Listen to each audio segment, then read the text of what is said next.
Hi everybody, welcome to this Phaser Friday, and it's currently 4th of July weekend here in the United States, and so I thought, ooh, what would be like a fun Phaser themed 4th kind of thing, and I was like, what about a firework, where we use a generator, and we turn it into a recipe, so we get to use the recipe editor. Okay, I got really excited, so here we go. Okay, so I have my 100 pixels here. You can see I can grab them, I can turn them on, I can turn them off. So that's them in the layout view. There, I grab my pixels and I have this random generator that I've created here. So obviously this is going to really affect step 2, but this is what I'm just using here as like a base for our phaser, and we can play with it as we see fit. So what we need to know is if I create this phaser recipe here and I apply my pixels as the selection 1, and then I'm going to do this on as selection or step 2. And then I can't actually assign the generator. See, it says it's an illegal object here. So assign generator 1 at the step here, not an option. It's also not an option here. So this, we only have values that are presets. We don't have generator values yet. I always say yet because, you know, so much can change, right? So let's start by putting this generator here into a preset. So I'm going to swipe on this preset here. I'm going to just turn this into a standard recipe, and I'm going to assign this generator as a value here. So like I can in the standard recipe. So you see how I have generators over here. I can assign this oh, why is it not showing up? Oh, that's funny. It doesn't have a name. Apparently when it doesn't have a name, it doesn't show up there. Great. Okay, so now that says random. Love that for us. We're going to call this our random gen. Perfect. So let's see if this works, guys. I'm going to now create a phaser recipe. Step 1 will be the lights going to 100. Oh, let's apply our pixels. And step 2 will be the random generator. And okay, it's still not happy because we need the selection in here. Right on.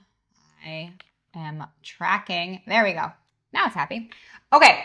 So now we have step 1 on, step 2 random generator, and then we found when making these, we actually need a third step, right? So step 3 is going to be the lights turning off.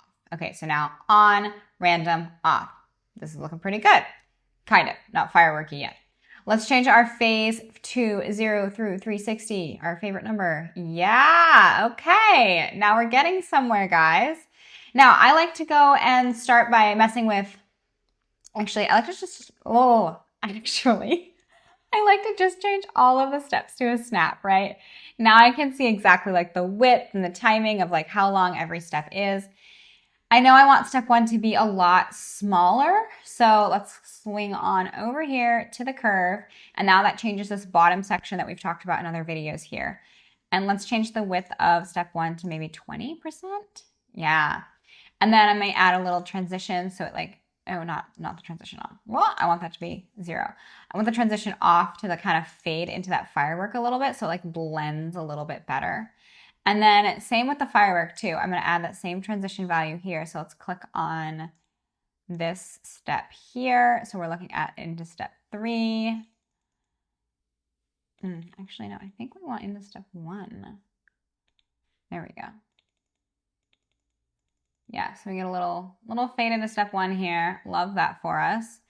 And then who's our last one? Oh, I have to click down here. Oh, guys, see?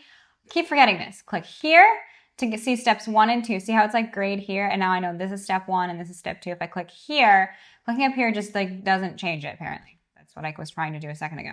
So I click here. Now I have this transition value that's going to go from our like sparkle into our dimmer here. And now let's add a little transition there. Love that. I actually think I want to even up the width. Let's make this off step even wider. And there we go. And I love that we can easily see the curve here. I know what's going to what. And now I can see this happening up here. So this is our firework with a recipe.